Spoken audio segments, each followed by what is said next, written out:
주님 말씀하시면 내가 나가리다. 주님 뜻이 아니면 내가 멈춰서리다. 나의 가고 서는 것 주님 뜻에 있으니 오 주님 나를 이끄소서. 뜻하신 그곳에 나 있기 원합니다. 이끄시는 대로 순종하며 살리니 연약한 내 영혼 통하여 일하소서. 주님 나라와 그 뜻을 위하여 뜻하신 그곳에 나 있기 원합니다. 이끄시는 대로 순종하며 살리니 연약한 내 영혼 통하여 일하소서. 주님 나라와 그 뜻을 위하여 오 주님 나를 이끄소서.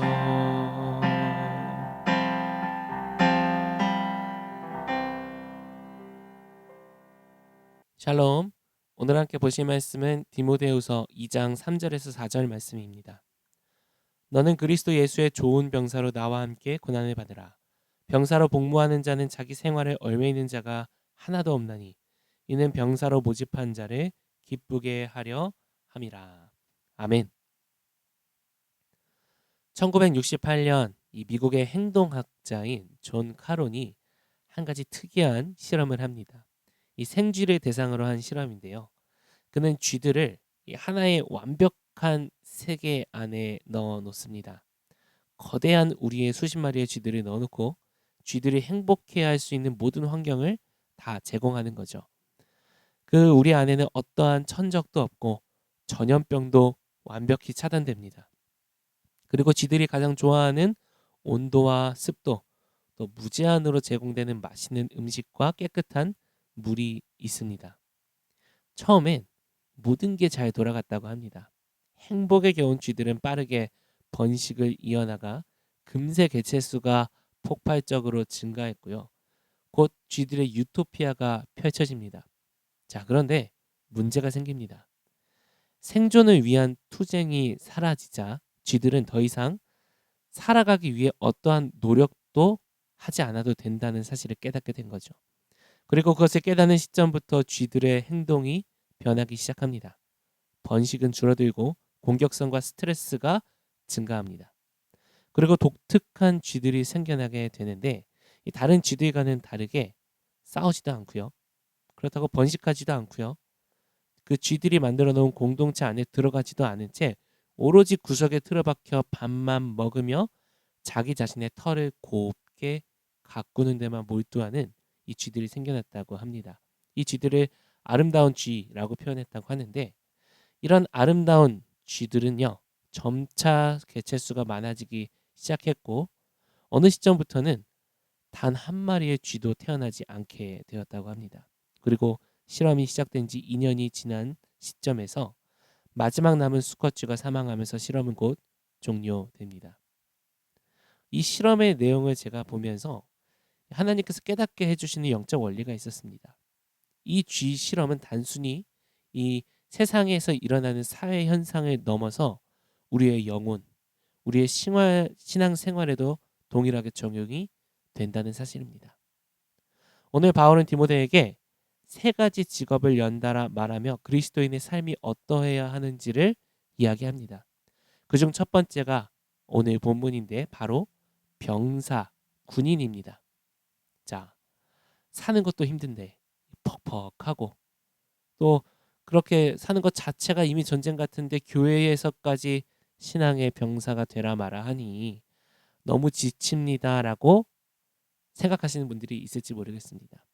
제 개인적인 생각이 아니라 요즘 교회에서 이 많은 성도님들이 이 신앙생활에 대한 피로도를 느끼는 분이 참 많다라는 이런 통계를 본 적이 있습니다.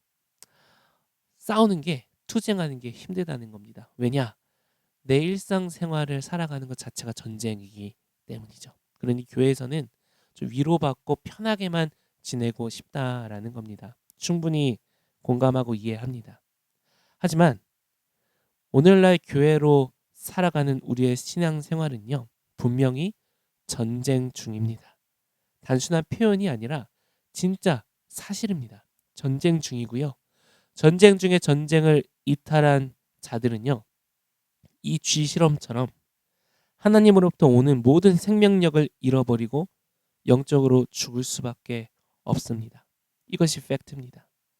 그러니 그리스도의 좋은 병사가 되는 것은요, 여유가 있는 일부 크리스천들의 옵션이 아닙니다.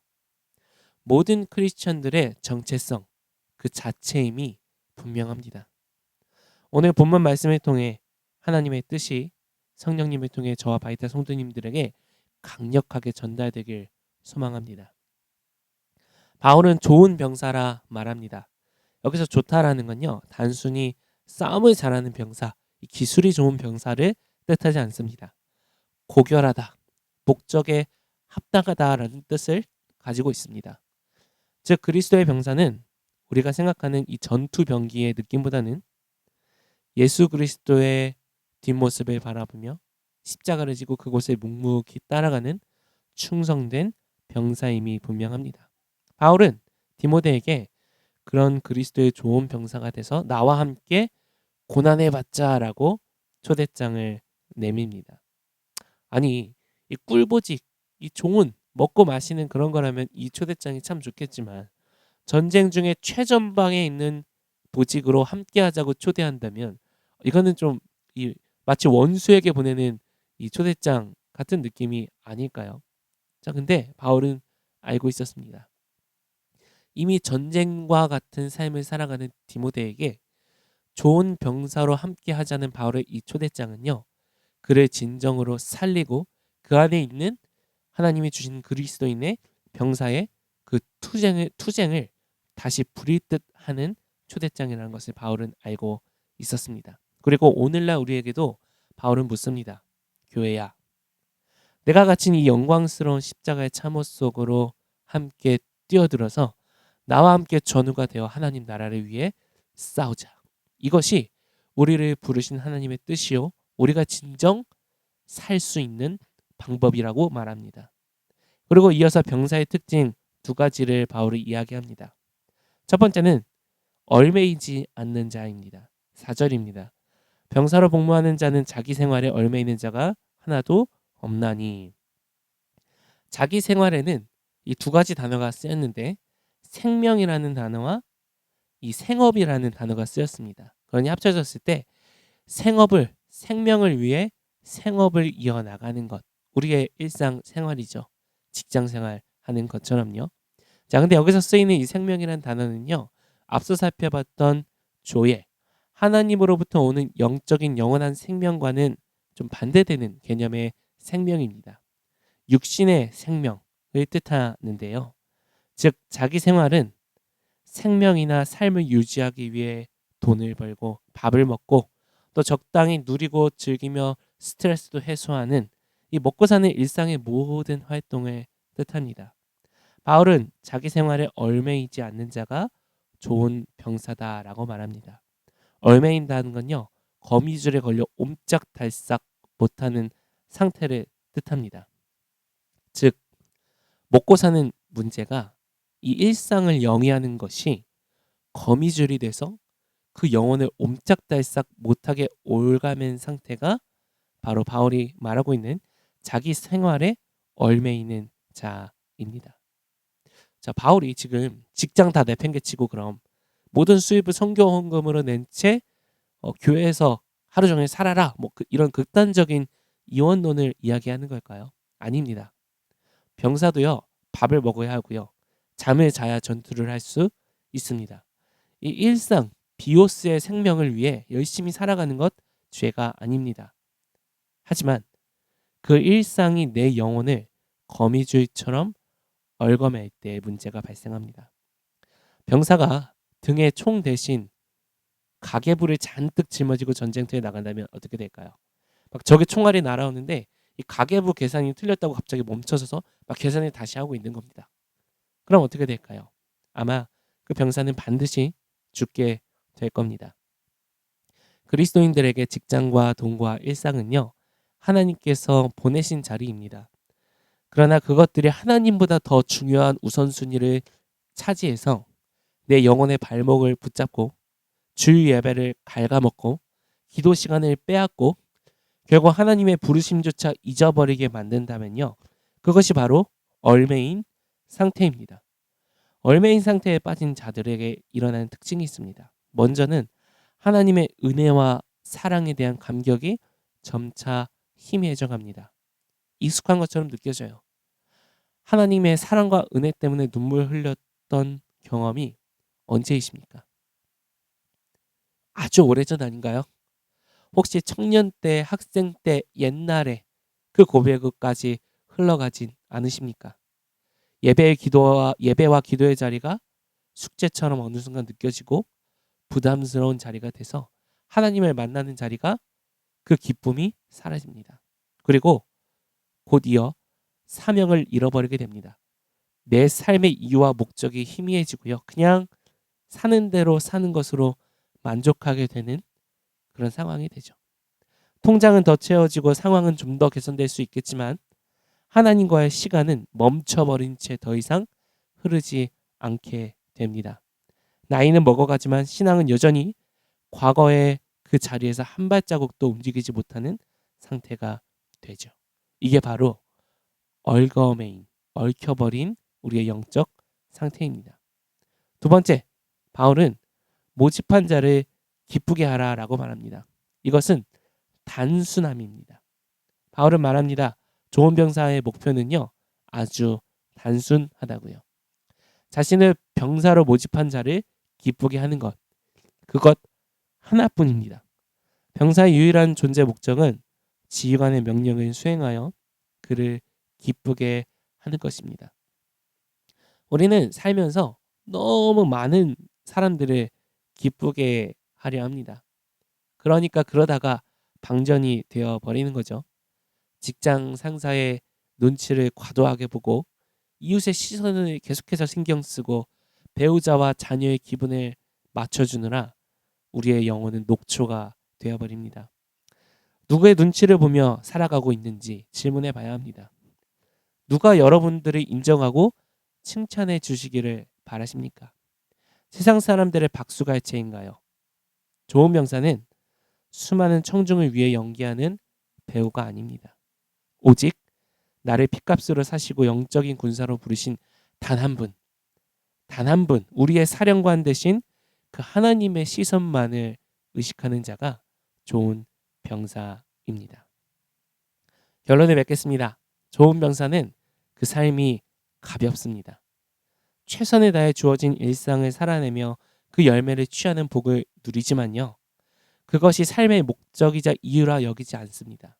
그러니 언제든 그 모든 것들을 내려놓고 다 버리고 주님을 따를 수 있는, 마치 베드로가 그물과 배를 버리고 예수님을 따랐던 것처럼 그 가벼움이 있습니다. 또한 좋은 병사는 그 삶이 단순합니다. 모집한 자를 기쁘시게 하는 겁니다. 나에게 기쁜 것이 아니요 내 주위 사람들의 기대를 충족시켜주는 것도 아닙니다. 나를 지으시고 부르시고 이끄시는 하나님 단 한 분만을 기쁘시게 하는 것이면 됩니다. 그러니 이것저것 따질 것 없이 단순하게 심플하게 그 하나만 따지는 겁니다. 그래서 오늘의 원포인트는요, 가볍고 단순하게입니다. 우리의 삶은 가볍습니까? 단순합니까?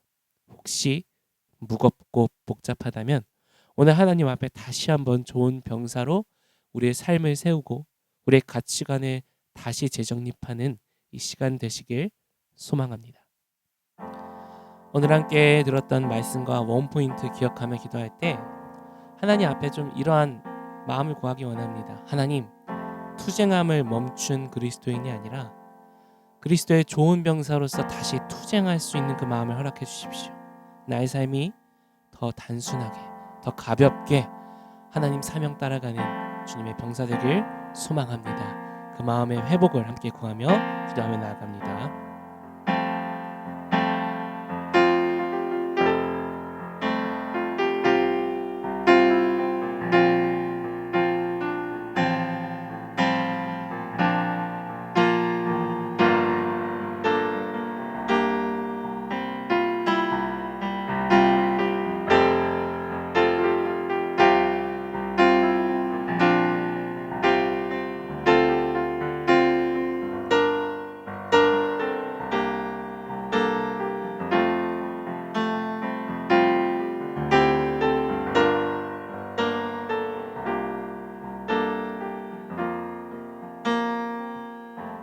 하나님, 우리의 삶을 복잡하게 만드는 문제들이 있습니까? 주님 앞에 우선순위를 명확히 하며 내 삶의 이유와 목적을 정확히 함으로 하나님, 단순하고 가벼운 우리의 삶 되길 원합니다. 오늘 하루 가운데 그렇게 우리의 마음 가운데 좋은 병사의 마음과 태도를 허락하여 주시옵소서. 예수 그리스도 이름으로 기도합니다.